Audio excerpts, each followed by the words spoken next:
नमस्कार, मैं हूं परवीन शेख। आप देख रहे हैं कैपिटल टीवी की स्पेशल स्टोरी। शराब घोटाले में फंसी आम आदमी पार्टी की मुश्किलें खत्म होने का नाम नहीं ले रही हैं। भले ही आप के मुखिया और दिल्ली के सीएम जेल से बाहर आ चुके हैं, लेकिन ईडी ने उनका पीछा नहीं छोड़ा है। ईडी के चक्रव्यूह में आम आदमी पार्टी पूरी तरह से फंस चुकी है। इसके साथ ही सीएम केजरीवाल की भी मुश्किलों में इजाफा हो चुका है और उनकी मुश्किलें कम होने का नाम नहीं ले रही। इधर केजरीवाल बीजेपी और पीएम मोदी के खिलाफ जमकर बयानबाजी कर रहे हैं, तो दूसरी तरफ ईडी ने केजरीवाल के बचने के सभी रास्ते बंद कर दिए हैं। 14 मई को दिल्ली के बाद हरियाणा के कुरुक्षेत्र में चुनाव प्रचार के लिए पहुंचे केजरीवाल ने एक बार फिर बीजेपी की हार का दावा किया। उन्होंने कहा कि 2024 में इंडिया अलायंस की सरकार आ रही है। स्टोरी में आगे बढ़ने से पहले देखते हैं कि केजरीवाल ने कहा क्या है। अब पूरे देश के अंदर हालात इनके खिलाफ हो रहे हैं, हार रहे हैं पूरी तरह से। बीजेपी वाले हार रहे हैं कि नहीं हार रहे? मैं गिना देता हूं आपको। हरियाणा में हार रहे हैं, राजस्थान में हार रहे हैं, महाराष्ट्र में इनकी सीट कम हो रही है, कर्नाटक में इनकी सीट कम हो रही है, झारखंड में हो रही है, बिहार में हो रही है, यूपी में हो रही है, बंगाल में हो रही है, दिल्ली में हो रही है, पंजाब में हो रही है, और बढ़ कहीं नहीं रही।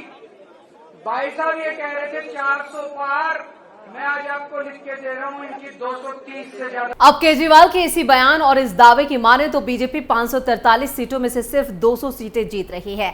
लेकिन केजरीवाल का यह बयान उनकी बौखलाहट को ज्यादा दिखाता है, क्योंकि आम आदमी पार्टी का जनाधार दिल्ली सहित सभी राज्यों में साफ होता जा रहा है। शायद इसलिए उन्हें लग रहा है कि बीजेपी की सीटें इन चुनावों में कम हो रही हैं, जबकि उनकी पार्टी दिल्ली में खाता तक नहीं खुल रही है। अब कौन कितनी सीटें जीत रहा है वो तो चुनाव के नतीजों के बाद यानी 4 जून को आने वाले नतीजों से साफ हो जाएगा। लेकिन उससे पहले ईडी ने आम आदमी पार्टी की मुश्किलें जरूर बढ़ा दी हैं।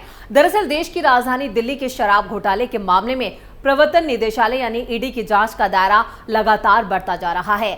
सीएम अरविंद केजरीवाल और पूर्व डिप्टी सीएम मनीष सिसोदिया पर शिकंजा मजबूत करने के बाद अब ईडी इस मामले में आम आदमी पार्टी को भी आरोपी बनाने जा रही है। जांच एजेंसी की तरफ से 14 मई मंगलवार को दिल्ली हाईकोर्ट में ये जानकारी दी गई। पार्टी पर भी मनी लॉन्ड्रिंग एक्ट के तहत एक्शन लिया जाएगा। दिल्ली शराब घोटाले के मामले में यहां पर आरोपी पूर्व डिप्टी सीएम मनीष सिसोदिया की जमानत याचिका पर इस वक्त दिल्ली हाईकोर्ट में सुनवाई चल रही है। जस्टिस स्वर्ण कांता शर्मा की बेंच के सामने पहले पूर्व डिप्टी सीएम के वकील की तरफ से दलीलें पेश की गई। ईडी ने जमानत का यहां पर विरोध करते हुए ये बताया कि इस मामले में सिर्फ मनीष सिसोदिया और सीएम अरविंद केजरीवाल ही नहीं बल्कि आम आदमी पार्टी भी बराबर की हिस्सेदार है। मनी ट्रेल की जांच के दौरान उनकी भूमिका भी सामने आई है, लिहाजा अब पार्टी को भी इस केस में आरोपी बनाया जा रहा है। आम आदमी पार्टी को आरोपी बनाने से ईडी का मकसद आम आदमी पार्टी के पदाधिकारियों पर एक्शन लेने का है। मनी ट्रेल की जांच के तहत ईडी गोवा चुनाव 2022 के वक्त आम आदमी पार्टी के तत्कालीन अध्यक्ष और कोषाध्यक्ष और यहां पर दूसरे सदस्यों पर शिकंजा कस सकती है।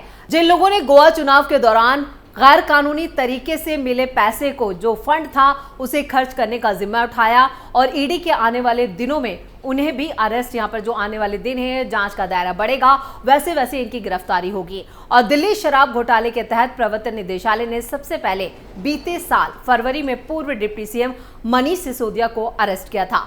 इसके बाद अक्टूबर में संजय सिंह की गिरफ्तारी हुई। हालांकि बाद में उन्हें सुप्रीम कोर्ट से जमानत मिल गई थी।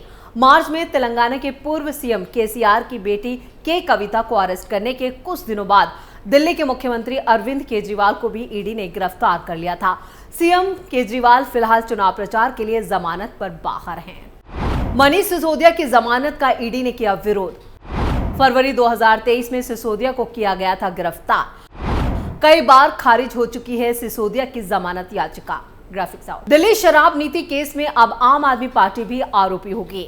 ईडी के वकील ने जस्टिस स्वर्ण कांता शर्मा से कहा कि मामले की अगली चार्जशीट में हम ये करने वाले हैं। ईडी यानी प्रवर्तन निदेशालय ने मंगलवार 14 मई को दिल्ली हाईकोर्ट में मनीष सिसोदिया की जमानत याचिका पर सुनवाई के दौरान ये बात कही और ईडी ने मनी लॉन्ड्रिंग केस में सिसोदिया की जमानत का विरोध भी किया। सिसोदिया के वकील ने कहा कि ईडी और सीबीआई सिर्फ लोगों को गिरफ्तार कर रही है, ट्रायल के दौरान उनसे कोई सवाल नहीं होता। सिसोदिया की 8 मई को हुई पिछली सुनवाई में ईडी और सीबीआई के वकीलों ने जस्टिस स्वर्णकांता शर्मा से कहा था कि हमें जवाब दाखिल करने के लिए 1 हफ्ते का वक्त चाहिए। 3 मई की सुनवाई में कोर्ट ने ईडी सीबीआई को नोटिस जारी कर जवाब मांगा था। साथ ही सिसोदिया की बीमार पत्नी सीमा से हफ्ते में 1 बार मिलने की परमिशन भी दी थी। मनीष सिसोदिया को 26 फरवरी 2023 को सीबीआई ने करीब 8 घंटे की पूछताछ के बाद गिरफ्तार किया था। इसके बाद ईडी ने भी उन्हें मनी लॉन्ड्रिंग मामले में गिरफ्तार किया था। वो फिलहाल तिहाड़ जेल में है। और यहाँ पर 7 मई 2024 को सिसोदिया की न्यायिक हिरासत 15 मई तक के लिए बढ़ा दी गई। उधर दिल्ली हाईकोर्ट ने एक्साइज ड्यूटी स्कैम केस में सिसोदिया की न्यायिक हिरासत 21 मई तक के लिए बढ़ा दी है। सीबीआई ने सिसोदिया को 26 फरवरी 2023 को गिरफ्तार किया था। ईडी ने न्यायिक हिरासत के दौरान उन्हें 9 मार्च 2023 को गिरफ्तार किया था। सिसोदिया तब से तिहाड़ जेल में बंद हैं।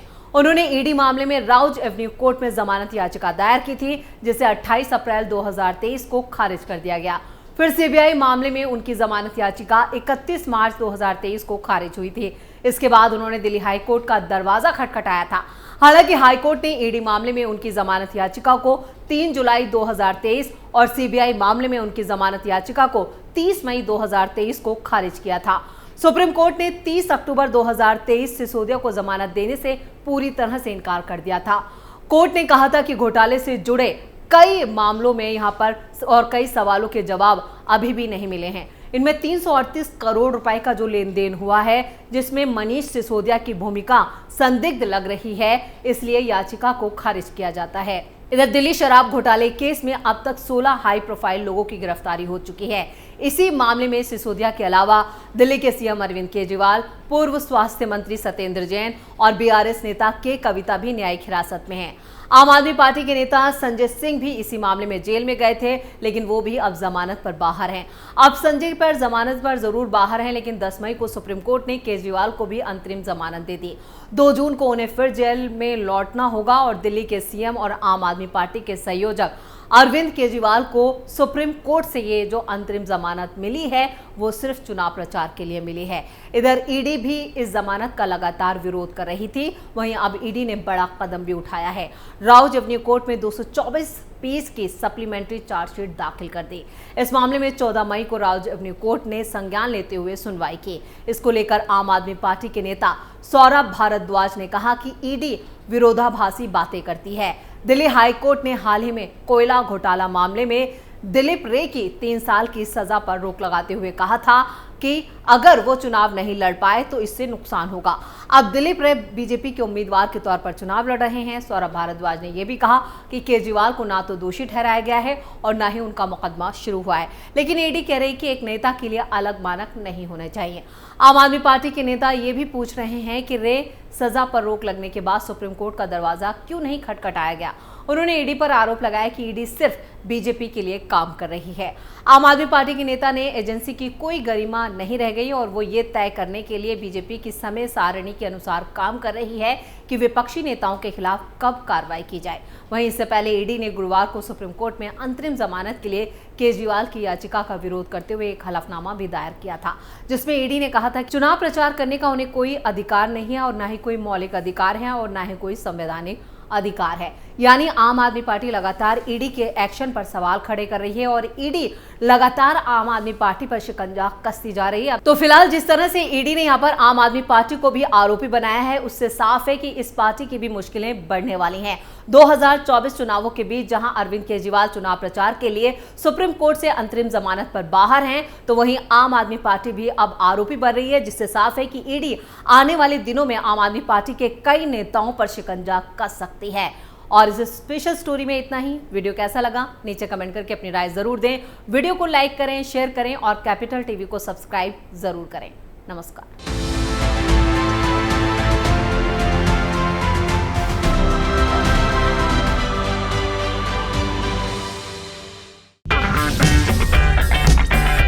अगर आपको हमारा वीडियो पसंद आया हो तो इसे लाइक करें, हमारे चैनल को सब्सक्राइब करें और हाँ, बेल आइकन दबाना ना भूलें ताकि आप तक हमारे वीडियो की नोटिफिकेशन पहुंचती रहे।